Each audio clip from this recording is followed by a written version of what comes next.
یہ محنت سے یاد کرتے ہیں، سبقی پارا یہ محنت سے یاد کرتے ہیں، منزل کا پارا یہ محنت سے یاد کرتے ہیں، استاد کی مار کبھی کبھی یہ لوگ کھاتے ہیں، استاد کی ڈانٹ یہ لوگ کھاتے ہیں، محنت یہ لوگ برداشت کرتے ہیں، لیکن لانے والے والدین۔ تو اللہ تعالیٰ نے والدین کا اجر تو بیان فرمایا اللہ کے رسول صلی اللہ علیہ وسلم نے کہ حافظ قرآن کے والدین کو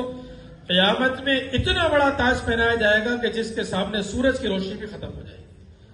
اور لوگ کہہ رہے ہوں گے کہ یہ کون ہے؟ کوئی سمجھ رہا ہوگا شاید یہ بہت بڑے صحابی ہیں،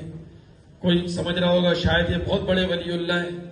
کوئی سمجھ رہا ہوگا کہ شاید یہ بہت بڑے بزرگ ہیں، لیکن کہنے والے بتائیں گے نہ یہ صحابی ہے، نہ کوئی بہت بڑا بزرگ ہے، نہ کوئی یہ ولی اللہ انسان ہے، یہ حافظ قرآن کا باپ ہے اور یہ حافظ قرآن کی ماں ہے کہ اللہ تعالیٰ نے اتنا بڑا اعزاز عطا فرمایا۔ حافظ قرآن کو کیا ملے گا؟ اس کا احادیث میں سرات کے ساتھ تذکرہ نہیں ملتا۔ کچھ چیزیں ایسی ہوتی ہیں آپ نے دیکھا ہوگا سرپرائز ہوتی ہیں اور بتائی نہیں جاتی، وہ عین وقت پر پتہ چلتا ہے کہ کیا ملے گا، وہ بندہ چھپا کر رکھتا ہے، اس لیے کہ عین وقت پر جب چیز ملتی ہے نا اس کی خوشی کچھ اور ہوتی ہے۔ تو حافظ قرآن کا انعام تو اللہ تعالیٰ نے سرپرائز رکھا ہے، اللہ کیا عطا فرمائیں گے، آنکھیں کھل جائیں گی لوگوں کی انشاءاللہ۔ اس لیے حضور اکرم صلی اللہ علیہ وسلم نے ہمارا رخ ہمیشہ دنیا سے موڑ کر آخرت کی طرف کیا ہے،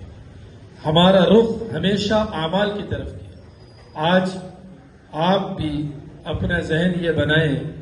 کہ ہمیں محنت وہ کرنی ہے جس سے ہماری آخرت بن جائے، ہمیں کام وہ کرنے ہیں جس سے اللہ راضی ہو جائے، ہمیں کام وہ کرنے ہیں جس سے ہمیں جنت کے درجات مل جائیں، ہمیں کام وہ کرنا ہے جس سے ہمارا دنیا کا نہیں ہمارا آخرت کا اکاؤنٹ جو ہے وہ بہت زیادہ بڑھ جائے۔ حضور اکرم صلی اللہ علیہ وسلم ایک مرتبہ گھر میں تشریف لائے، حضرت عائشہ صدیقہ رضی اللہ تعالی عنہا نے ایک بکرا ذبح کیا تھا، بکری ذبح کی تھی۔